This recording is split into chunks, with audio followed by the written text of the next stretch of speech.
Okay, this is our new topic. Our topic this morning is about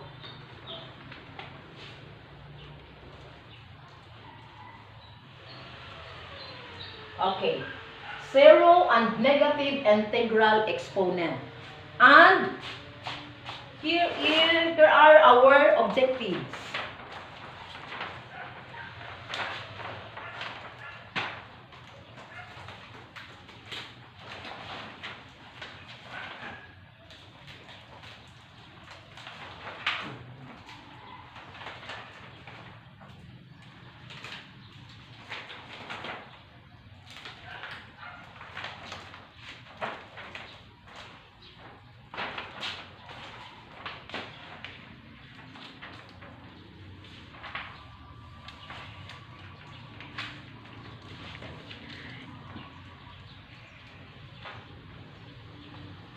Okay, so let us read our objectives. Number 1, illustrates equations with zero and negative exponents. Applies the laws involving positive integral exponents to zero and negative exponent. Number 3, simplifies equations with zero and negative exponents. Applies the concept of zero and negative exponent to problems in real life situation. Okay, class. What do you think is what is your idea regarding our lesson for today? Okay, any idea? Oh yes? Can you give your idea here? So, how would you, or what is exponent? Okay, again, exponent.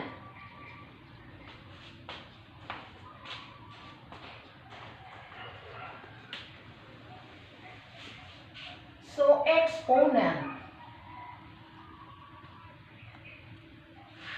An exponent is a small number written at the right side of a base, and it tells how many times a number or a base to be multiplied. Okay, example here.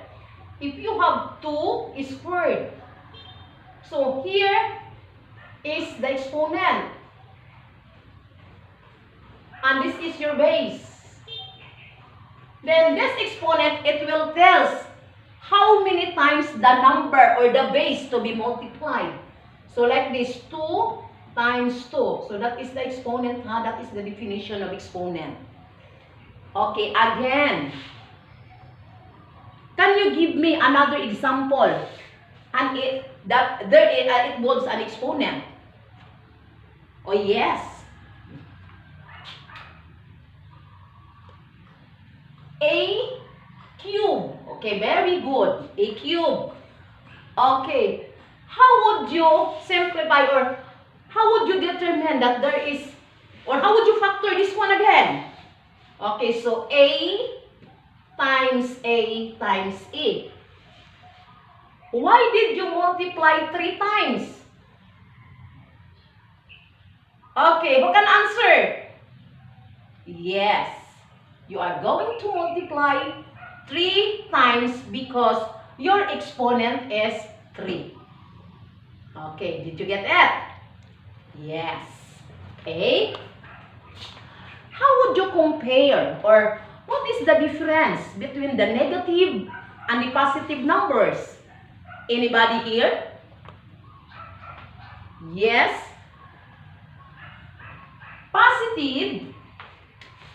Positive number, for example, you have positive 2. Then the negative 3. Okay. What is the comparison between the positive and the negative? Who can answer? Yes. The positive, it means increase. And the negative, it means decrease. Yes, very good. Okay. Any question?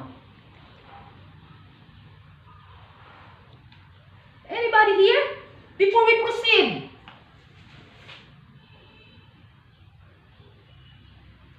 Oh, okay, let us proceed or not? Before we proceed, any question regarding our lesson? Or before we proceed, any question regarding our objectives? Oh, yes. Okay, very good. So let us proceed now to our topic.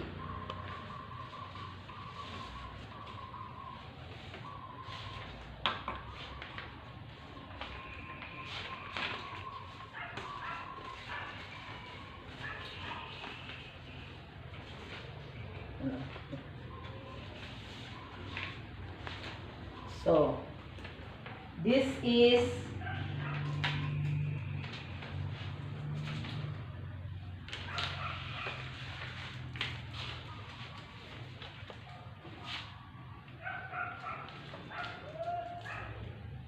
okay, the zero exponent.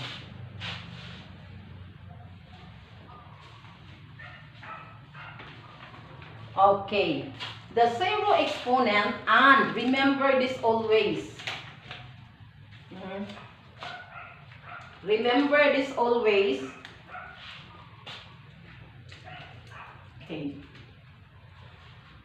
Any non-zero number divided by itself is 1. Okay, example.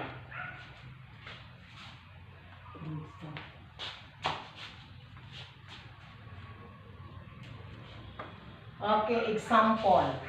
You have a squared over a squared equals 1.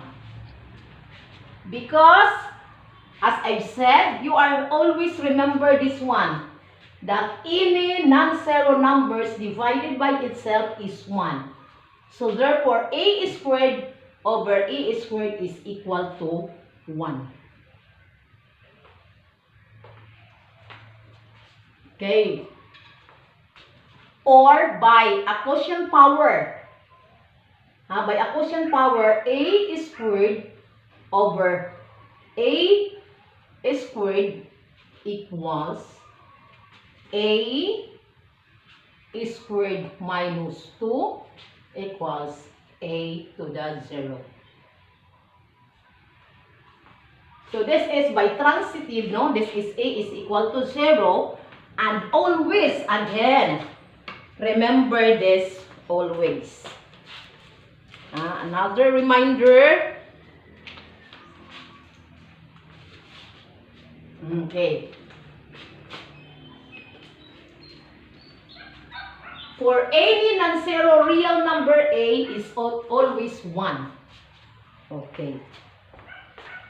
So therefore, if this is equal to 1, if the exponent is 0, remember that always that this is equal to 1. Whatever base or how big is your base, like for example, if you have 1,000 raised to the power 0 is always 1. Did you get it? Okay, again. A squared over a squared is equal to 1. By a quotient power, a squared minus 2 is equal to a to the 0 exponent is always 1. If the exponent is 0, the answer is always 1. Did you get it, class? Did you understand? Oh, yes. Okay, what is your question? Okay, for example, you have here, okay, again, another, if you have 348 raised to the power 0, yes, again, the answer is always 1. As I've said a while ago, however, or how big is your base, as long as your exponent is 0, the answer is always 1. Again, always remember this. For any non-zero real number A, as long as the exponent is 0, the answer is always 1. Did you get it? Yes. Okay. So let's put another. This one, the negative exponent. No,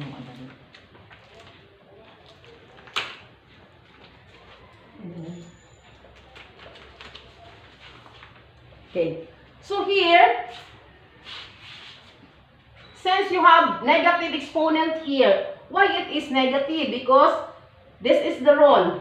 You are going to follow the rule. Okay.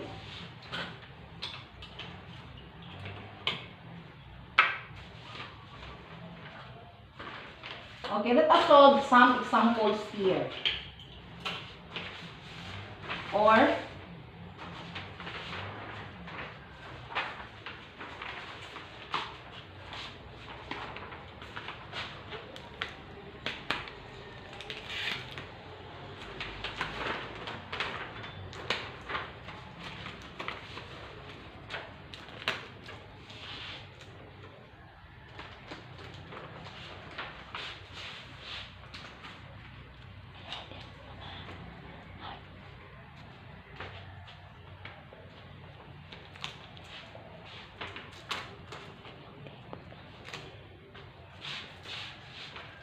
okay, here are the laws of exponent.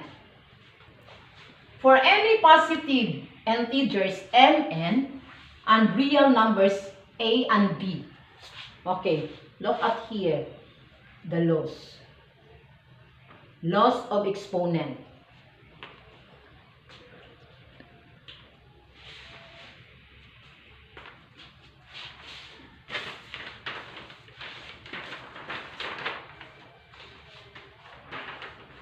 Okay, let us solve some examples.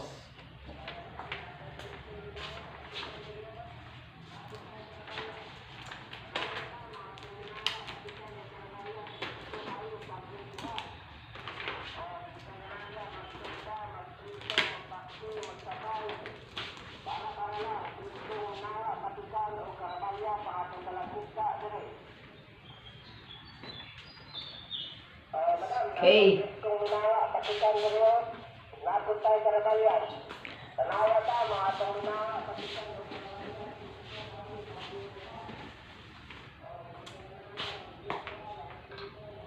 Okay, let us solve number 1.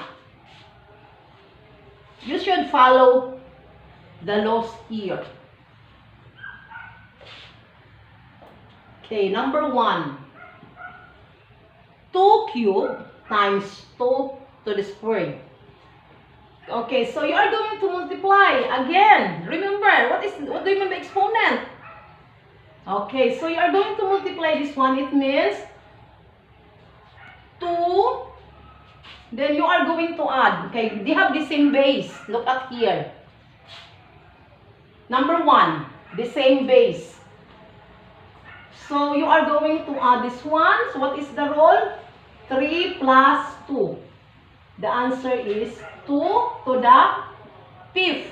Okay, factor this one. 2 times 2 times 2 times 2.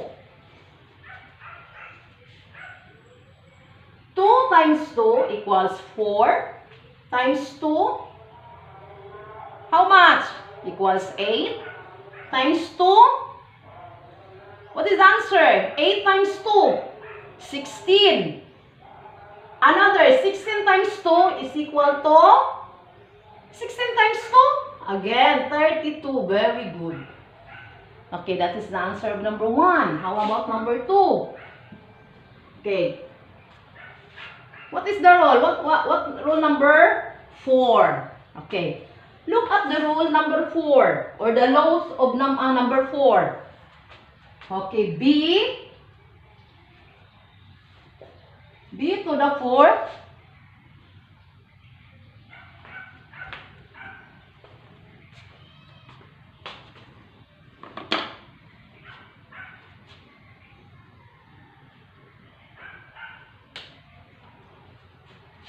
b to the 4 over b to the 7 equals lowest number 4. b to the 4th minus how much? 7. So equals 4 minus 7. So b negative 3. Okay, look up on low number 7. If the exponent is negative, so if you are going to simplify this one, the answer is 1 over b cubed. So there is no negative sign. It becomes the positive. Okay, that is number 2. Take note, your sign exponent is negative. So how about number 7? Lows of number 7. Negative, so therefore the answer is 1 over b cubed. Okay, how about number 3? 2 times x raised to the power 3 equals. Okay, what number? Number 3. Lowest number 3. Okay, so you are going to, this is a, so multiplied by n. This is the powers, okay? It looks like this. 2 cubed times x cubed equals, again, multiply 2 times 2 times 2 times x times x times x equals 2 times 2, 4 times 2, 8. 8x cubed. So that is the answer.